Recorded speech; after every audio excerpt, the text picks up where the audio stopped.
Hello and welcome to another video on the JJ Think Tank. I hope you're doing well today.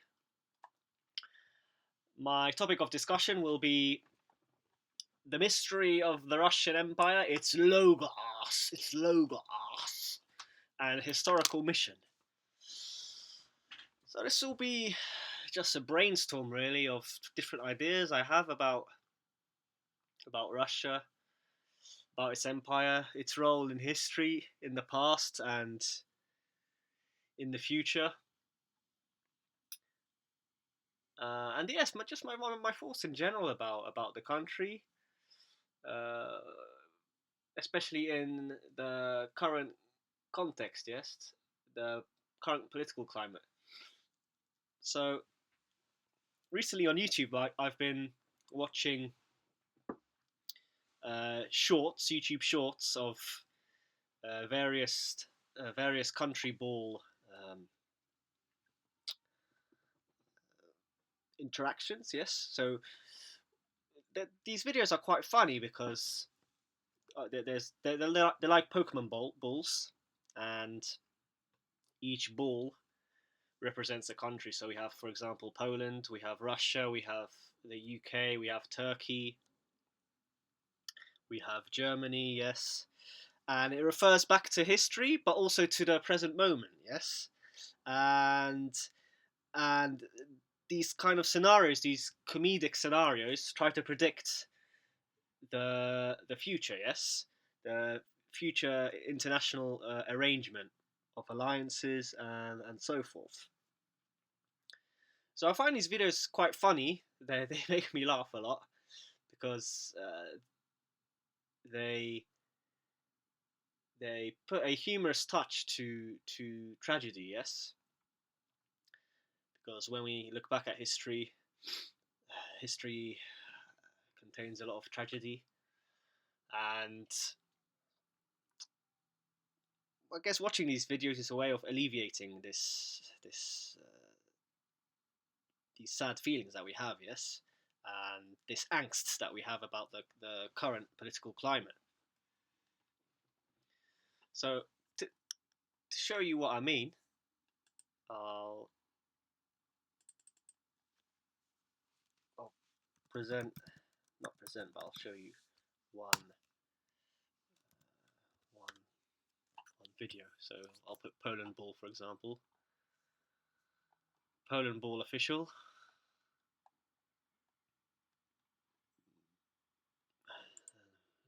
Let's play this one, for example. Do you not recollection to benefit Russia? I add you to list of countries I hate. Would that be easier to just keep list of friends?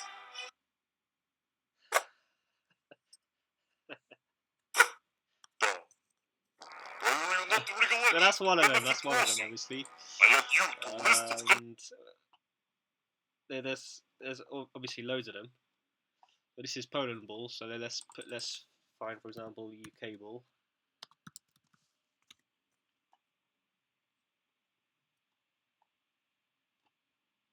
The British way. Let's see. Let's play this.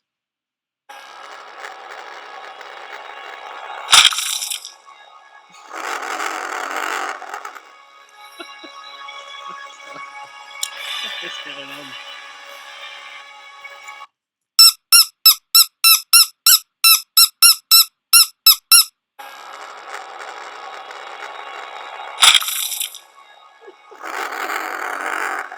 Oh man, I don't know why it makes me laugh, man. Yeah, it's funny. I like this sense of humor. So anyway, moving on. So what is Russia's role in history? What does Russia as a country? What does it represent? So I've been reflecting a lot on this because I studied international relations history, and this was this was the main degree I completed at Liverpool University. So I would say the knowledge I have about international relations and history is definitely more advanced than than other subjects that I am interested in. For example, philosophy, sociology, etc. But I try to link ideas from different strains of thought, yes, from different topics and subjects, and this led me to a conclusion that Russia is this kind of chaotic principle in international relations. It, we cannot predict what what Russia will do. Yes, next. It's this mystery, and I think this is what Winston Churchill noticed, right? So he said, "Russia is a riddle wrapped in a mystery inside an enigma." So this is a famous quote of Winston Churchill's, and I think yes, he was definitely onto something. A lot of other analysts, yes, international relations analysts, geopoliticians, they also notice how Russia is this kind of chaotic principle that cannot be predicted. Yes, we cannot predict her actions, we could say. And so, in this sense, I think Russia is the source of a possible alternative order for countries across the world. Really, I would argue, because Russia is a developing country. It's a young civilization. It's like a child, but it's developing. I believe it's kind of maturing to the next phase. Yes, and and this is what Oswald Spengler.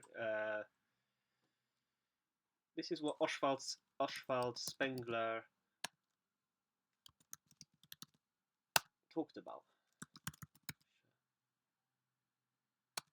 So, two faces of Russia. Yes.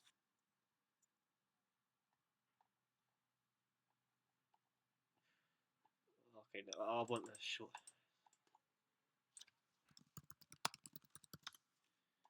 Russia views. So let's see what Oswald Spengler wrote. So Oswald Spengler viewed Russia as a young, deeply religious and pre-cultural civilization destined to replace the senile West, developing along a path entirely different from European culture. He described Russians as apocalyptic and innately anti-machine, representing a future primitive force that would emerge after the decay of Western capitalism and Marxism. And I definitely think he's right. I know it's like this intuition I have that Russia is the source of this alternative order, because the West has become so rational, so rationalized, and as a result, so well, all the subjects are compartmentalized, right? The branches of subjects are separated. There's no interdisciplinary movement. But not only this, everything is so controlled, so machinic.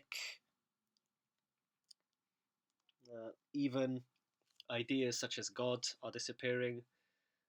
People don't believe in the existence of a soul.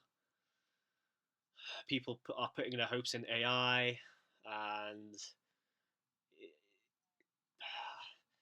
from my perspective, it seems that the West is becoming more and more anti-human.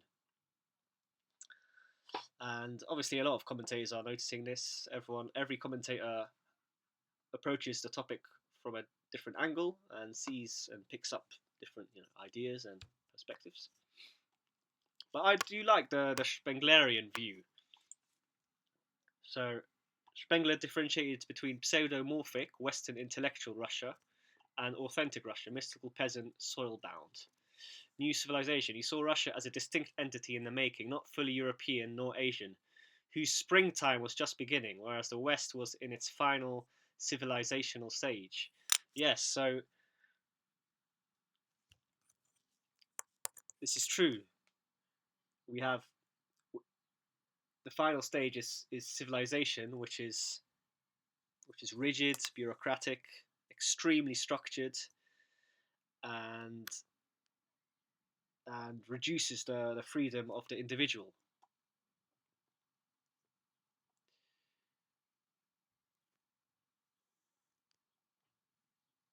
So yes, and I think another idea of mine that I would add here is, well, it's not my idea, but it's the idea of Lev Gumilev. So he was a Russian historian, and he talked about ethnogenesis. Ideas ethnogenesis.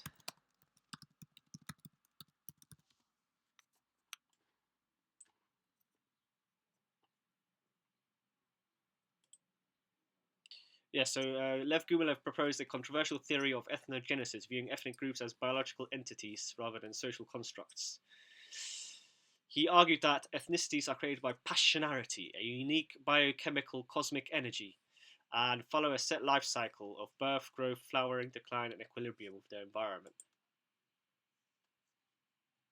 So Russia obviously has this, well, like every country, it has an intermingling of different ethnicities, different genetic material that that when viewed via a Spenglerian lens is in its youthful phase. Yes, as Spengler just said here when we read his quote, when we read his thoughts, he said that Russia is entering the springtime of civilization and culture. Yes, whereas the West is reaching the end of its kind of development. We could argue, and here I guess I would disagree with this apocalyptic scenario that there will be a Armageddon and this. I think there will be some form of reconciliation, but obviously it requires discussion on both sides, right? Because yeah, the diplomacy the discussion, yes, to prevent obviously a major war, yes, from occurring, from taking place. But anyway, let's leave those two thinkers for now and let's continue. So now I wrote here at the beginning of my article that Russia in the mainstream media and especially Putin, there's a lot of propaganda directed against Russia across the West, in Poland, in the UK, in America, and it's strange. Yes, it's strange. I mean, at times I do agree with it. Obviously, Russia is not it's not a perfect country. Yes, it's not some angel. It has a lot of problems as well with divorce rates.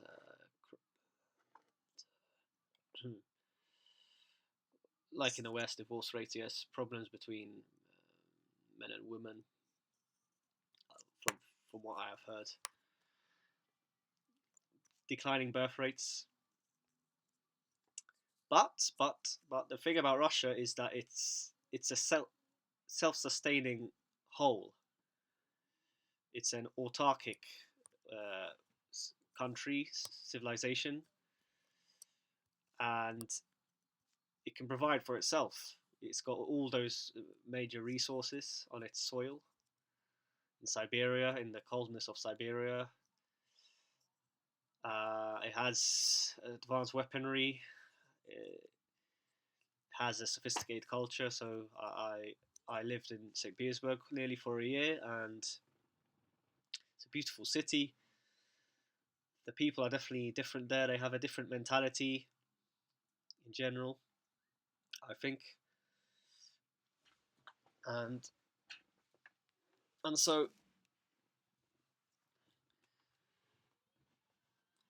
all of these thoughts put together make us come to the conclusion that this propaganda is unwarranted. It's unnecessary. It causes more harm than good, and so we need to change this dialogue. So obviously, one reason why we hear about this propaganda all the time is that it's to do with the great game for the Eurasian landmass, and this has always taken place. It's led by England, America, and the Anglo-Saxons, and they have always fought the Russians and its empire for this kind of strip of land, yes, in between East and West, because obviously America, England, other Anglo-based countries and civilizations, they don't want the whole Eurasian landmass to unite, yes, into a coherent whole.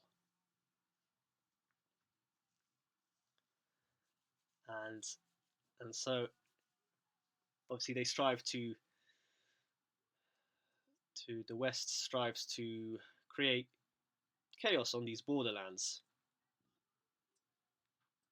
in order to ultimately weaken Russia, yes.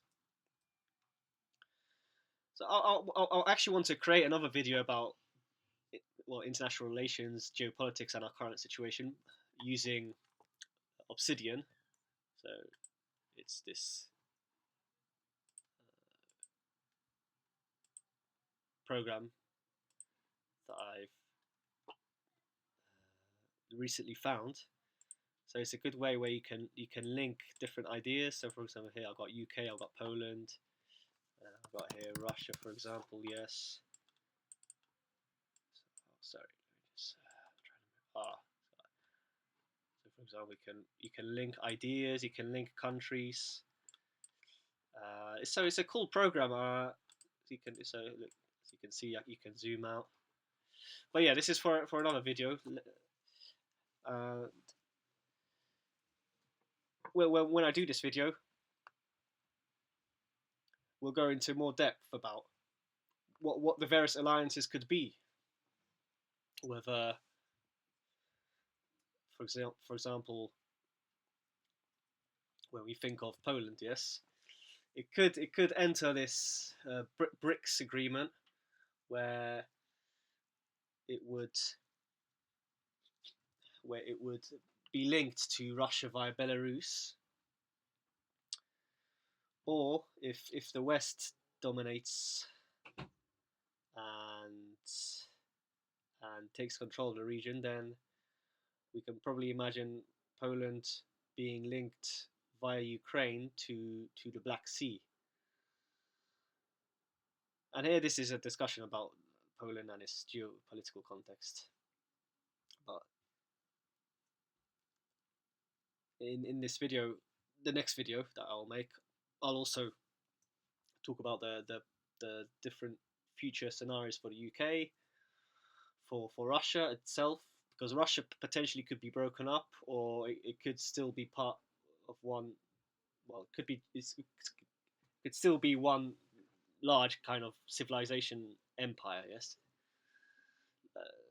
much like it is now.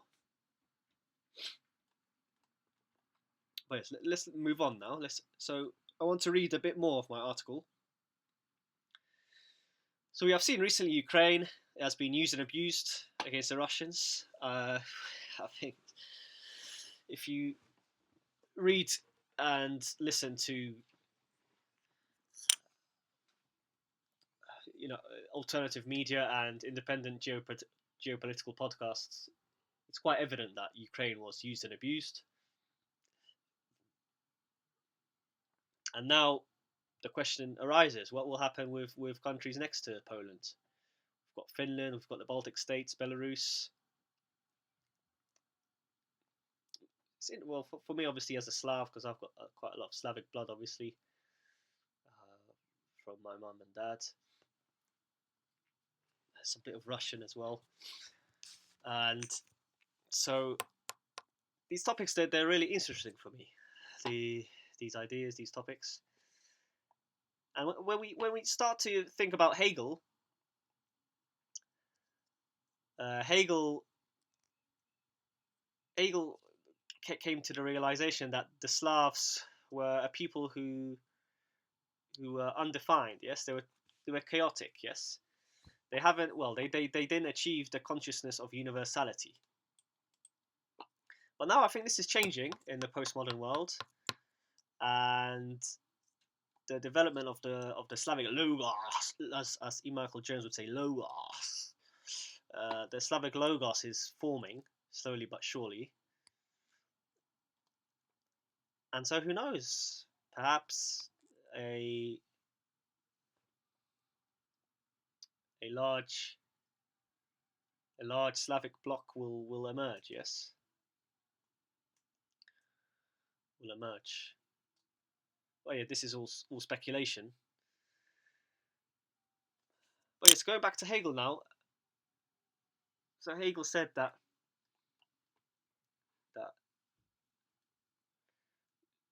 this undefinability of the Slavs, it's, well, from the Germanic perspective, it's a nuisance, isn't it? Because Germany, they like to introduce a lot of order. Yes, Ordnung muss sein. Ordnung muss sein. Ist ein deutsches Sprichwort. There must be order. So obviously we as Slavs, we don't like this order, too much order. We prefer a bit of freedom, a bit of looseness, you know, a bit of anarchy, a bit of chaos. We like this. And when I started thinking about Hegel and this thought of his, I found on Twitter Dugin's view about Hegel and what he thought about the Slavs. So I'll bring this up now.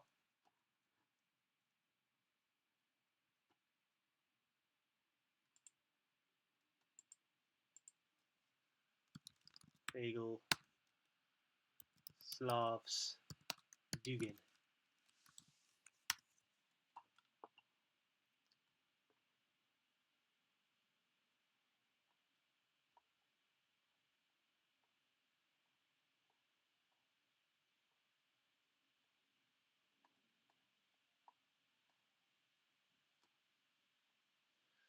I'm trying to find this.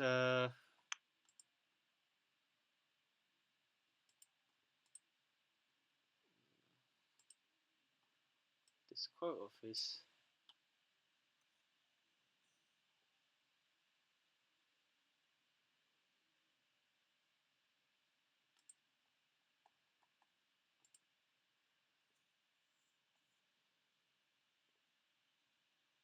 Here.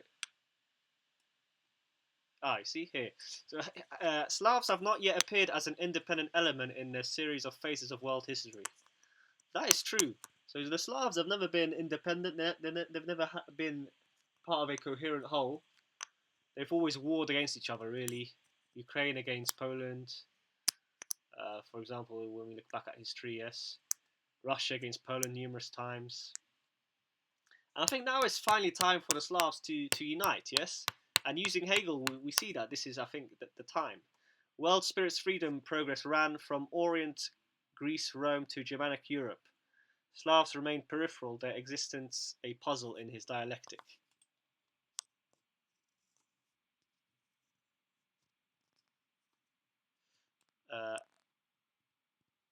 And here also, Heidegger. So Heidegger is another key philosopher, I think, that everyone should read. Being in Time, his magnum opus.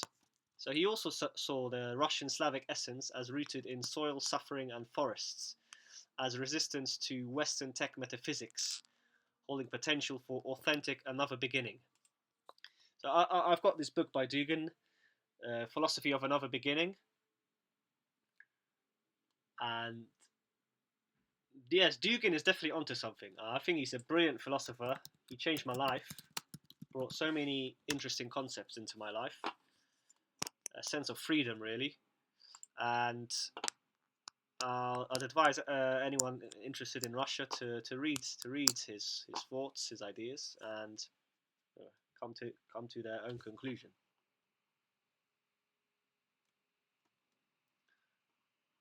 So let's go back now. So yes, we talked about Hegel. So what I wrote here was, using the thought of Hegel, we come to the realization that the Slavs have not yet achieved the consciousness of universality. However, this is now changing with the advent of the postmodern world and the development of the Slavic nations economically and politically. Perhaps they will now finally be united and integrated into a coherent whole. So using the thought of Dugin, we can start to understand much more clearly the importance of Russia, its important role to come in the production of food and agriculture. So obviously here we had the idea of soil.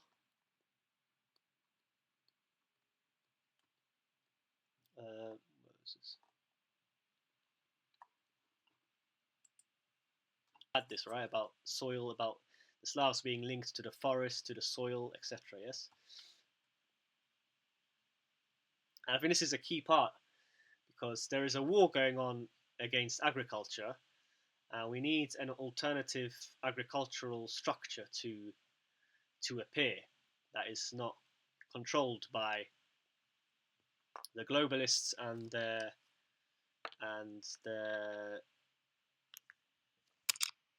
demonic agenda. Right?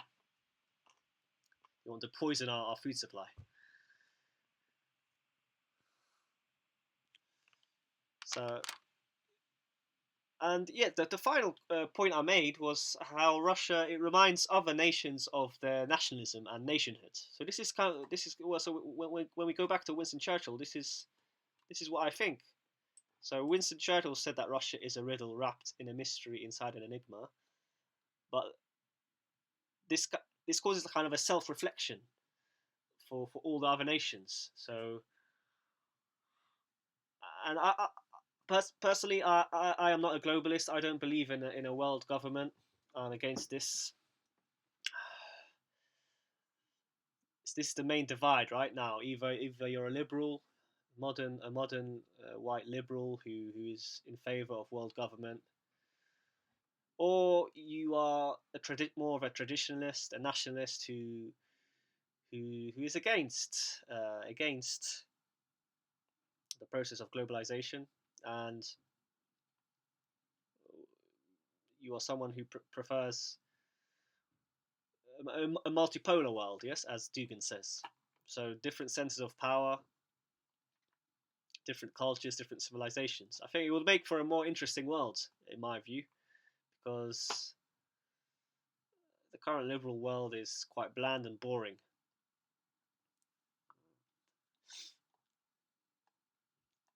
And yeah, so I'll end my video with this quote by Dugin. The rebirth of Russian philosophy must begin with the search for the unclear and elusive reality of the new Loas that remains unreachable to straightforward frontal analysis. Alexander Dugin. And yeah, that's all for today. I hope you enjoyed. I hope you enjoyed my video. I hope you found it interesting. Don't forget to start watching the YouTube shorts about different countries. They're quite humorous. They can help your mood, and well, for me they're very funny. Anyway, don't forget to like and subscribe, please, if you did enjoy the video. It'll help me grow the channel and spread more interesting and vital information, I believe. Thank you for listening.